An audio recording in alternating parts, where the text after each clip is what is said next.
Ces murs sont ceux de la future maison basse consommation de Grégory. Ils sont en polystyrène expansé, un matériau écologique. Dans quelques mois, il utilisera de la ouate de cellulose pour isoler ses combles, un produit naturel. Sur le toit, des panneaux solaires, le tout pour avoir une habitation la moins gourmande en énergie. Je vais devoir chauffer 2 fois moins qu'une maison classique.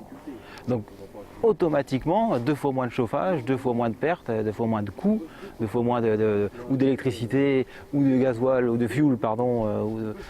Voilà, donc le principe est vite calculé. Tous ces matériaux sont 10% plus chers que du traditionnel. Sa maison qu'il compte finir dans un an lui reviendra entre 100 et 150 000 euros. Grégory ne dit pas qu'elle sera à 100% dans les normes de basse consommation, mais il tente de s'en rapprocher. Je ne sais pas si j'aurai effectivement ce label, mais disons que je me rapprocherai et je serai au moins au niveau performance, au moins équivalent, voire plus.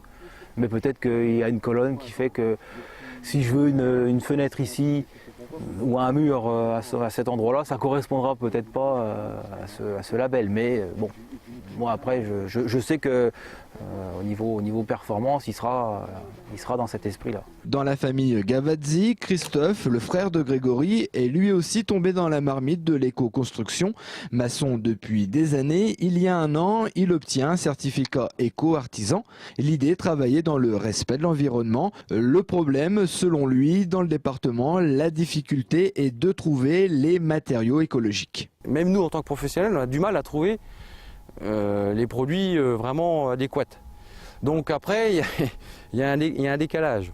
Donc c'est en train de se mettre en place. Moi, je commence à trouver les filières. On est plusieurs artisans justement où on est en rapport, où on se donne des infos. Donc on commence un petit peu à se grouper, si on peut dire. Et donc on commence à trouver des matériaux intéressants qui répondent à ce genre de critères. Mais c'est vrai que la démarche,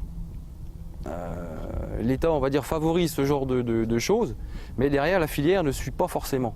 Les deux frères sont donc dans le bon chemin, l'un en construisant sa maison basse consommation, l'autre en proposant ses services d'éco-artisan, car la réglementation thermique de 2012 sera applicable aux particuliers en 2013.